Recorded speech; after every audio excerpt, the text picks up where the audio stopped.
السلام علیکم خواتین و حضرات۔ آج مرزا غالب کی جو غزل ہمارے سامنے ہے اس کے کل 9 اشعار ہیں۔ یہ ایک مشہور غزل ہے اور آپ نے کئی مرتبہ سنی ہوگی اور اس کو کئی لوگوں نے گایا بھی ہے۔ اس کا پہلا شعر پڑھنے سے پہلے ہم آپ کو یہ بتا دیں کہ آج ہم آپ کی خدمت میں اس غزل کے 5 اشعار پیش کریں گے اور بقیہ 4 اشعار اس غزل کے اگلے حصے میں انشاءاللہ کل پیش کریں گے۔ تو آئیے اب اس غزل کو شروع کرتے ہیں۔ اس کا پہلا شعر ہے: دل ہی تو ہے نہ سنگ و خشت، درد سے بھر نہ آئے کیوں، روئیں گے ہم 1000 بار، کوئی ہمیں ستائے کیوں۔ اس میں پہلے مصرعے میں لفظ ہے سنگ اور خشت۔ سنگ کہتے ہیں پتھر کو اور خشت کہتے ہیں اینٹ کو۔ غالب فرماتے ہیں کہ ہمارے پہلو میں دل ہی ہے جو ستانے اور دکھ دینے سے غمزدہ ہو جاتا ہے، اور اینٹ پتھر تو ہے نہیں کہ جس کو کوئی احساس ہی نہیں ہوتا، اور جس چیز پر کوئی احساس نہیں ہوتا تو ظاہر ہے اس پر کوئی اثر بھی نہیں ہوتا۔ مگر ہم انسان ہیں اور انسان حساس ہوتا ہے، اور اگر ہم حساس ہیں تو جب ہمیں دکھ پہنچے گا تو ہم 1000 بار روئیں گے۔ تو یہ بتاؤ کہ کسی کو ہمیں دکھ دینے کا کیا حق ہے۔ بہت اچھی اور اعلیٰ بات کی ہے مرزا غالب نے اس شعر میں، اور دراصل یہ ان لوگوں کے لیے ایک طرح سے چھپی ہوئی نصیحت کا پہلو ہے اس شعر میں کہ جو دوسروں کو دکھ دیتے ہیں لیکن ان کے ذہن میں ایک لمحے کو بھی خیال نہیں آتا کہ جسے ہم دکھ دے رہے ہیں وہ بھی ہماری طرح کا جیتا جاگتا انسان ہے اور حساس ہے، اور اسے بھی تکلیف ہو سکتی ہے اور تکلیف ہوتی ہے۔ تو انہوں نے یہی بتانے کی کوشش کی ہے کہ انسان کو دوسرے انسان کو دکھ نہیں دینا چاہیے، بلکہ ذہن میں یہ بات رکھنی چاہیے کہ یہ کوئی اینٹ پتھر تو نہیں ہے کہ اس کو تکلیف نہیں ہوگی۔ لیکن شعر کی جو وضع ہے اس سے ایسا ظاہر ہوتا ہے کہ محبوب اپنے ستم زدہ عاشق سے کہہ رہا ہے کہ ہم ضرور ظلم و ستم جاری رکھیں گے، تمہیں ہرگز نہیں رونا چاہیے اور سب کچھ صبر اور تحمل سے برداشت کرنا چاہیے۔ اب غریب عاشق پریشان ہو کر کہتا ہے کہ بھائی میرے پہلو میں اینٹ یا پتھر کا کوئی ٹکڑا تو نہیں ہے، دل ہے جو کسی بھی تکلیف دہ سلوک سے درد سے بھر آتا ہے، ہم تو ضرور روئیں گے، کوئی ہمیں ستاتا کیوں ہے۔ اب لفظ سے مراد آپ عام لوگ بھی لے سکتے ہیں اور محبوب بھی لے سکتے ہیں۔ تو اگر محبوب عام معنوں میں محبوب مراد لیتے ہیں تو عاشق کو محبوب کے سوا کوئی نہیں ستا سکتا، لیکن کوئی کے لفظ سے ایک طرح کی اجنبیت ظاہر ہے، اور جب انسان ظلم اور ستم سے گھبرا جائے تو وہ ستانے والے کا نام لینے کی بجائے اسے براہ راست ایسے ہی یعنی مخاطب کرتا ہے، اور کہ ایسے الفاظ کے جن سے ایک طرح کی اجنبیت ٹپکتی ہے۔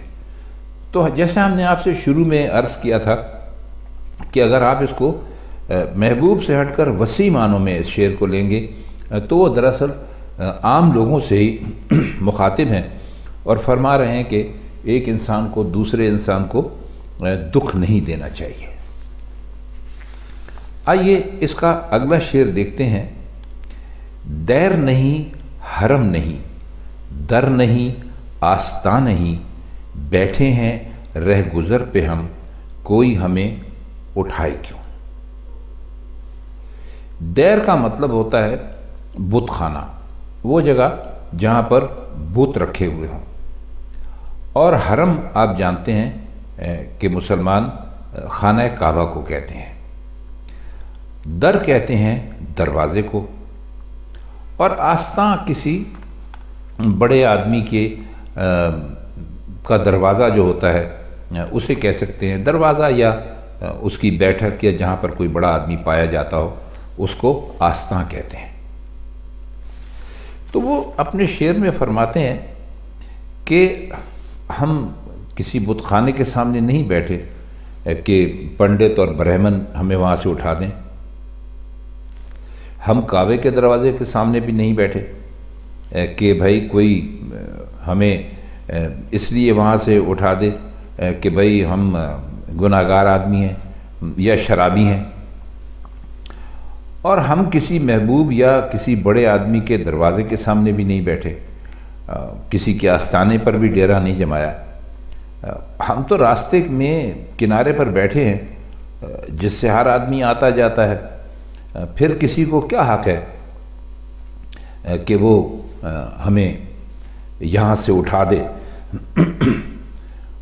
مقصد کہنے کا ان کے یہ ہے کہ کوئی ایسا آدمی جو ان تمام چیزوں سے واسطہ نہ رکھتا ہو، اس کا کوئی تعلق نہ ہو، دنیا سے الگ تھلگ زندگی گزار رہا ہو اور اپنا راستہ چل رہا ہو، تو اس پر اعتراضات نہیں کرنے چاہیے، کیونکہ وہ نہ تو کسی بت خانے والے کو چھیڑتا ہے، نہ حرم والے کو، نہ کسی آستان والے کو، نہ کسی محبوب کے ساتھ اس کا کوئی تعلق یا واسطہ ہے، تو ایسے آدمی کو تنگ نہیں کرنا چاہیے۔ اگلا شعر ہے کہ جب وہ جمال دل فروز، صورت مہر نیم روز، آپ ہی ہو نظارہ سوز، پردے میں منہ چھپائے کیوں۔ لفظ آیا ہے اس میں مہر نیم روز۔ مہر نیم روز کا مطلب ہے دوپہر کے وقت کا سورج۔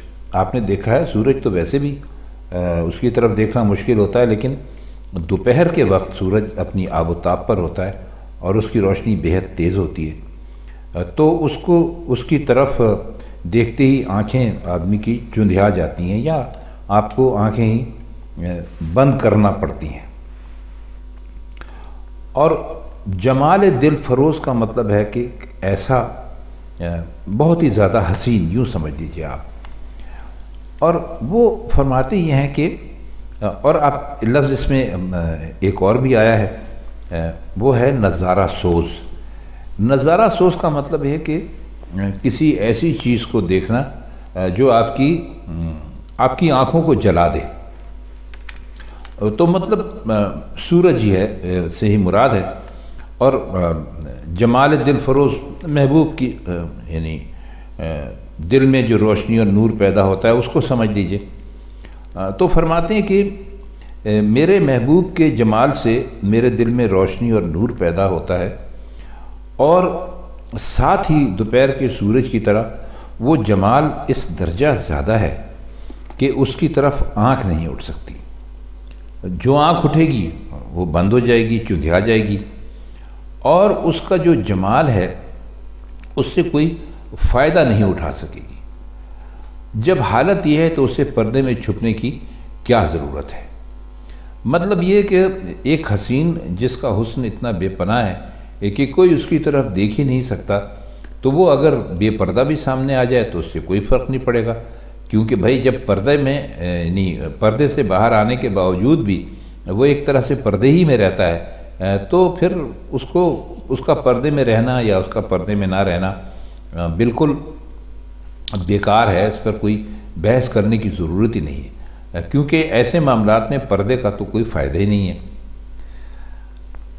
یہ ہم نے دوسرا مفہوم یہ ہے کہ واقعی پردے میں چھپا ہوا نہیں ہے، بلکہ پوری شان سے دکھائی دے رہا ہے، اور یہ بھی جانتا ہے کہ اس کے جمال سے، اس کی خوبصورتی سے کوئی لطف نہیں اٹھا سکتا، کیونکہ کسی نگاہ کو اسے دیکھنے کی ہمت ہی نہیں ہے۔ اب اس شعر کو آپ مجازی اور حقیقی دونوں طرف لے جا سکتے ہیں، بلکہ حقیقت پر تو آپ زیادہ اس کو لے جا سکتے ہیں، کیونکہ جو باری تعالیٰ کی ذات ہے، اللہ کی ذات ہے، وجود حقیقی ہے، تو وہ کائنات میں بہت نمایاں ہے اور دکھائی دیتا ہے، لیکن ساتھ ہی ساتھ وہ چھپا ہوا بھی ہے، اور ایسے کہ کوئی اس کے جمال سے براہ راست فائدہ اٹھا نہیں سکتا۔ شعر نمبر 4 ہے اس کا کہ دشنائے غمزائے جاں ستا، ناو کے ناز بے پناہ، تیرا ہی عکس رخ سہی، سامنے تیرے آئے کیوں۔ دشنا کہتے ہیں خنجر کو، معاف کیجیے گا، اور جاں ستا کا مطلب ہے جان لیوا، جو آپ کی جان لے سکتا ہو، اور ناوک آپ کو ہم پہلے بھی بتا چکے ہیں کہ تیر کو کہتے ہیں۔ تو فرماتے ہیں کہ غمزے کا خنجر جان لیوا اور ناز کا تیر اس قدر سخت ہے کہ کوئی کسی جگہ بھی پناہ لے لے اس سے بچ کے رہ نہیں سکتا۔ کہتے ہیں کہ ہم نے مانا کہ تو ہی اپنا چہرہ آئینے میں دیکھنا چاہتا ہے، لیکن خدا کے لیے غور کر کہ ناز اور انداز کی ان تلواروں اور تیروں سے تیرا کیا حال ہوگا، اور ضروری ہے کہ تو اپنا چہرہ آئینے میں نہ دیکھے، تاکہ وہ صورت جس نے دنیا کو عاشق بنا رکھا ہے، زخموں سے تڑپا رکھا ہے، تیرے لیے بھی کسی آفت کا باعث نہ بن جائے۔ یعنی تیرے سوا جتنے بھی تھے وہ زمین پر گر گئے، وہ تیرے حسن کو برداشت نہیں کر سکے، تو اپنے آپ کو کیوں خطروں میں ڈال رہا ہے۔ یعنی محبوب کو یہ کہہ رہے ہیں کہ اگر تو نے آئینہ دیکھا تو خود ہی اپنے حسن کا شکار ہو سکتا ہے، اور تیرا بھی وہی حال ہو سکتا ہے جو تیرے عاشقوں کا حال ہوا ہے۔ اب ہم اس غزل کا آج کے لیے آخری شعر آپ کی خدمت میں پیش کر رہے ہیں۔ قید حیات و بند غم اصل میں دونوں ایک ہیں، موت سے پہلے آدمی غم سے نجات پائے کیوں۔ قید حیات کا مطلب ہے زندگی، اور بند غم کا مطلب ہے مسلسل غم۔ تو فرماتے ہیں کہ اپنا جو ہمارے زندگی کا ایک وقت مقرر ہے، ہم بھی جانتے ہیں کہ وہ قید جیسے ایک قید ہوتی ہے، ایک کچھ عرصے کے لیے ہوتی ہے، 5 سال 10 سال 20 سال جو بھی ہے، تو کہتے ہیں کہ زندگی جو ہے وہ اس کا ایک وقت مقرر ہے، اور جسے بسر کرنے پر ہم مجبور ہیں۔ ظاہر ہے ہر انسان کی عمر مختلف ہوتی ہے، کوئی دنیا میں 20 سال کے لیے آتا ہے، کوئی دنیا میں 100 سال کے لیے آتا ہے، کوئی اس سے کم زیادہ بھی آ سکتا ہے۔ تو اسی کی طرف اشارہ کرتے ہوئے فرماتے ہیں کہ زندگی کا تو بھائی ایک وقت مقرر ہے جس سے بسر تو ہمیں باہر صورت کرنا ہے، لیکن ساتھ ہی غم کا سلسلہ بھی لگا ہوا ہے۔ اب کہتے یہ ہیں کہ اصل میں یہ دونوں چیزیں ایک ہیں، یعنی قید حیات اور بند غم۔ تو ممکن ہی نہیں کہ انسان زندگی کی میعاد پوری کیے بغیر غم سے نجات حاصل کرے۔ آپ سمجھ رہے ہیں نا اس بات کو؟ جب دونوں چیزیں اصل میں ایک ہوئیں تو ہر حال میں ساتھ ساتھ رہیں گی اور دونوں اکٹھی ختم ہوگی۔ اب یہ دیکھیے کتنا خوبصورت نقطہ غالب نے پیش کیا ہے، اور بہت ہی اعلیٰ انداز میں پیش کیا ہے کہ زندگی، آپ جانتے ہیں کہ زندگی احساسات کا نام ہے، وہ احساسات جس میں ہم مختلف چیزوں کے بارے میں سمجھ اور عقل بھی رکھتے ہیں۔ تو جب تک یہ قوت احساس باقی ہے، انسان کے لیے ممکن ہی نہیں ہے کہ اس دنیا میں چلے پھرے زندگی گزارے اور ماحول سے متاثر نہ ہو۔ یہ تاثر بعض اوقات تو وقتی طور پر بہت ہی یعنی خوشی اور مسرت بھی پیدا کرتا ہے، لیکن اس کا انجام غم کے سوا اور کچھ نہیں ہے۔ مثلا کوئی کسی اچھے گھر میں رہنے کا موقع ملا اور پھر وہ گھر آپ سے چھن گیا، تو جس کا نتیجہ غم کے سوا کچھ نہیں ہے، کچھ نہیں ہو سکتا، ظاہر بات ہے آپ کو اس کا غم ہوگا کہ ایک چیز آپ کے ہاتھ سے چلی گئی۔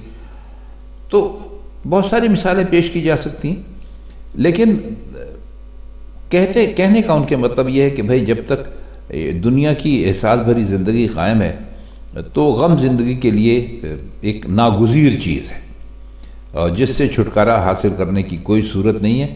غم اسی وقت جائے گا جب زندگی ختم ہوگی، اور زندگی اور غموں کی کوئی حد نہیں ہے۔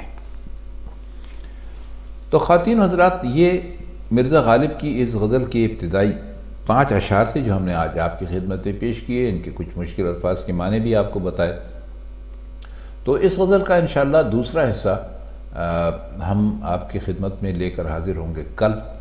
تب تک کے لیے ہم چاہتے ہیں آپ سے اجازت۔ خدا حافظ۔